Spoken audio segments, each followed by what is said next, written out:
Hello everyone, this is Bluegrass 88's Economic Hammer YouTube channel, and today we're going to tackle worker unions in the United States and the hidden war they've been fighting for 230 years. So here's what American workers haven't known but are about to. Every time workers striked, every time workers organized, every time workers were jailed, shot, or starved out, the workers weren't just fighting the boss. They weren't just fighting a company. No, workers were fighting economic royalism and their cohorts, economic royalists. And in 250 years of American history, only 12 years, 1935 to 1947, gave unions full protection from economic royalism. Every other year, worker unions have been under the economic royalists' boot, and the economic hammer is going to prove that fact to you now. In 1794, just a few years after the Constitution was signed, the first American trade union was born in Philadelphia. It wasn't steel or coal. No, it was shoemakers, the Federal Society of Journeymen Cordwainers. They were skilled craftsmen who wanted one thing: fair pay for their work. But the bosses had a different answer: bring wages down, pit workers against each other, and squeeze more profit out of every pair of shoes. So the shoemakers did what workers have done for centuries. They organized. They set wage scales, they striked when necessary, and they thought the law would protect their right to bargain. Workers were wrong, very wrong. From 1794 through the early 1800s, the courts were the weapon of early economic royalists. Judges hauled workers into court under criminal conspiracy charges. The logic was brutal. If workers combined together to demand fair wages, that was a conspiracy against commerce. And commerce, in the eyes of the court, always came before people. A founding principle of economic royalism. The most famous union case came in 1806, right back in Philadelphia, when the shoemakers struck again. The courts convicted them of criminal conspiracy simply for forming a union. Union wages collapsed, their organization was broken, and the message was clear. In America, the law stood with the bosses, not workers. Royalism at its finest. For nearly 50 years, every time workers tried to combine, this was the story. Whether it was printers, carpenters, tailors, or shoemakers, the courts would step in and call it criminal. But in 1842, something shifted. The Massachusetts Supreme Court in Commonwealth versus Hunt finally declared that unions weren't automatically criminal conspiracies. It was a small crack in the economic royalist wall, and it opened the door to the next phase of the workers' union fight. So viewers, we had 50 damn years of struggle between 1794 to 1842 just to get the U.S. courts to admit workers had a right to exist as unions. 50 years of fighting economic royalism before anyone even called it by its name. It was a victory, but only on paper. Workers could legally exist as unions, but they had no real power. Through the mid-1800s, as the Industrial Revolution took hold, the railroads, steel barons, and industrialists rose to power. They built fortunes on child labor, 12-hour days, and starvation wages. And every time workers fought back, economic royalism answered with violence and repression. The Great Railroad Strike of 1877 made it crystal clear. Workers from West Virginia to Chicago shut down the railroads, demanding better pay and hours. The response: federal troops with bayonets and guns.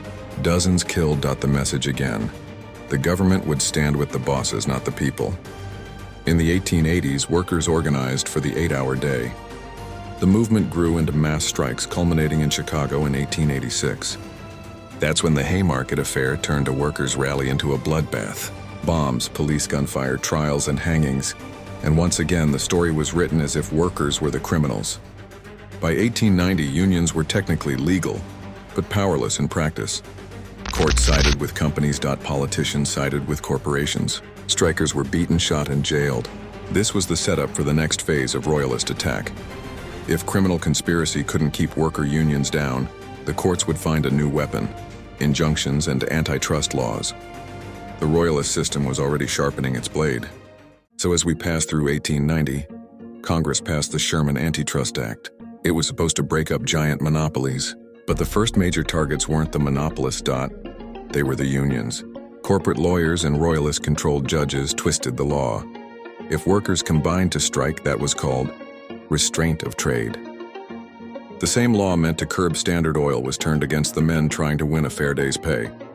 From the 1890s through the 1920s, injunctions became the favorite royalist weapon. Courts would slap an order on a strike, and if workers defied it, they were jailed. This was the pattern.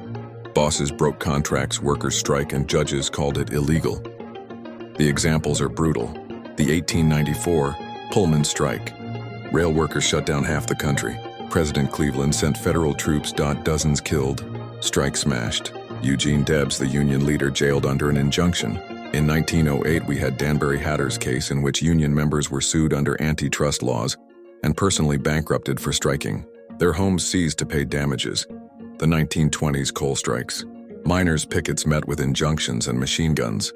The Battle of Blair Mountain in West Virginia became the largest labor uprising in U.S. history and crushed by state and federal forces. Previously, in 1914, Congress passed the Clayton Antitrust Act, promising that the labor of a human being is not a commodity. It was supposed to shield unions from antitrust attacks. But the Royalists-backed courts gutted it immediately. Samuel Gompers called it a sham, and he was right. By the 1920s, economic royalism was in full command. Wall Street ran wild, inequality soared, and union membership collapsed. The system made sure workers had no legal tools, no protection, and no voice. Then came the Great Depression. By the early 1930s, unemployment soared to 25%, and breadlines stretched across every city. Workers had been broken, unions shattered, and democracy itself was crumbling. That's when the tide turned. In 1935, the New Deal struck back for workers, and for the first time in American history, unions were given real protection under law. So for 12 short years, American workers finally had the law on their side. The Wagner Act of 1935 created the National Labor Relations Board, the NLRB. Remember that name, because it's going to become very important later. For the first time in U.S. history, the federal government itself defended workers' right to organize. The results were immediate and explosive. Union membership skyrocketed. By the mid-1940s, more than a third of the workforce was unionized, with wages climbing and benefits spreading. The middle class was built almost overnight. Franklin Roosevelt stood firmly behind labor. He called the economic royalists out by name for the first time ever and gave workers the legal shield they had never known. But even during this golden window, the royalists never stopped plotting.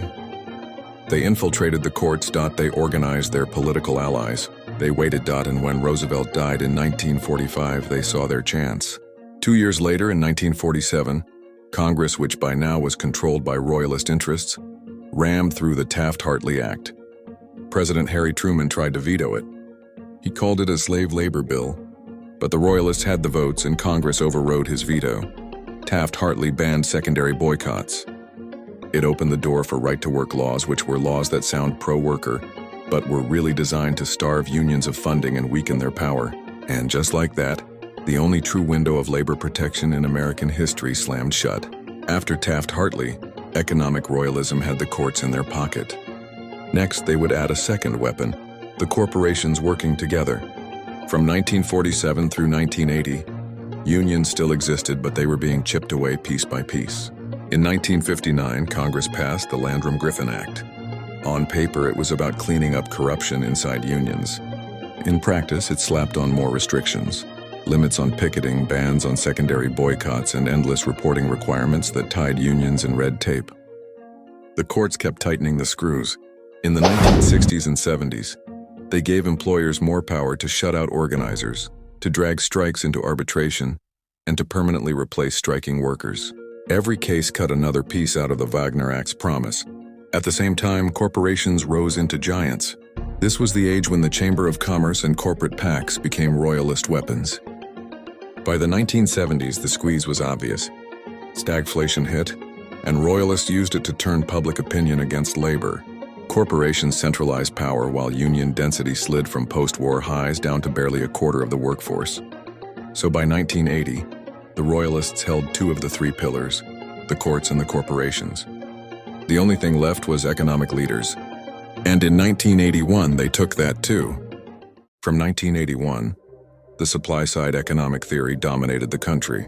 And here's where those four letters we told you to remember come storming back. NLRB, or the National Labor Relations Board. The very agency created to protect workers became target number one of supply-siders. Through the 1980s and 1990s, the economic royalists dragged the NLRB into court again and again. 1984, then 1985, 1987, 1991, then in 1992, 1994, 1995, and again in 1998, and finally, 1999. I mean, damn. Each time, courts chipped away at protections, making it harder to organize, easier for corporations to stall contracts, and safer for employers to fire union supporters. But it wasn't just lawsuits, because corporations launched a full-scale war as they brought in high-priced consultants to run union avoidance campaigns. They fired organizers illegally, knowing the penalties were weak.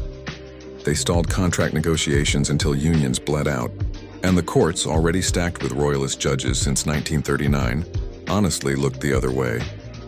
Meanwhile, supply-side economics opened the floodgates for inequality, tax breaks at the top, deregulation of industries, and an open invitation for corporations to break unions without fear. By the mid-1990s, globalization supercharged the assault. Factories shut down, jobs shipped overseas, and entire union strongholds were gutted. The message was clear. Unions had no friends in the courts, no friends in the corporations, and no friends in politics. The result was union density collapsed. From post-war highs, it fell to barely a sliver of the workforce by 2000. Exactly what economic royalism planned out. Entering 2001, unions were already cornered. And from then to now in 2025, the economic royalists have kept swinging. The courts kept up their attacks. In 2002, we had Hoffman Plastic. Undocumented workers fired for organizing were denied back pay. A message to bosses: you can exploit the most vulnerable with no penalty. In 2018, there was Janus as public sector unions stripped of agency fees nationwide, bleeding their budgets. Then in 2023, there was Glacier. Employers were given power to sue unions in state court for strike damages, piercing the NLRA shield. At the same time, right-to-work laws spread like wildfire through the South and Midwest. Indiana, Michigan, Wisconsin, Kentucky, West Virginia all tipped against unions. And remember the NLRB? The agency that once stood as labor's shield? It became a tug of war. Under economic royalism supply-side control, decisions slowed organizing, gave bosses more delay, and weakened card check. Now in 2025 comes the latest economic royalist bullshit: tariffs. Politicians sell them as pro-worker that bring the jobs back. But under economic royalism supply side, jobs don't come back for people. Jobs come back for automation and artificial intelligence. Not unions, not raises, not power. Just machines replacing workers while profits stay locked at the top. Tariffs without complete worker protection, like between 1935 and 1947, is complete bullshit. Do not be fooled. The history that I have went over is very deep with misdirection and manipulation. Economic royalism and economic royalists will stop at nothing to destroy unions in America and abroad. That's right, viewers. Economic royalism and union busting is not confined to the United States. American economic royalists laid the groundwork for other countries to follow since 1981, and they have followed step for step. Economic royalism and economic royalists have spread their bullshit to over 130 countries around the world. In every one of these countries, labor unions are attacked vigorously. It's so blatant that you can identify economic royalism-controlled countries by how they treat their labor unions. If unions are crushed, if strikes are outlawed, if wages are kept flat while profits soar, you've found economic royalism, my friend. This is the pattern. This is the system. And now it has a name: economic royalism. Unions cannot rise again until we crush economic royalism, period. The first step is cutting money out of politics by repealing the 2010 Citizens United Act. The second step is spreading this union message until nobody can ignore it. Economic royalism thought they had unions beaten forever, but they didn't count on one thing: the economic hammer. Now, viewer, you know the truth, and you can see economic royalism clearly, and once seen, it cannot be unseen. For more information on economic royalism, please visit economicroyalism.com. Thank you for watching. Please like and subscribe and hit that notification bell. You don't want to miss my next untold story. Oh, and one last thing. God bless worker unions. Hearts.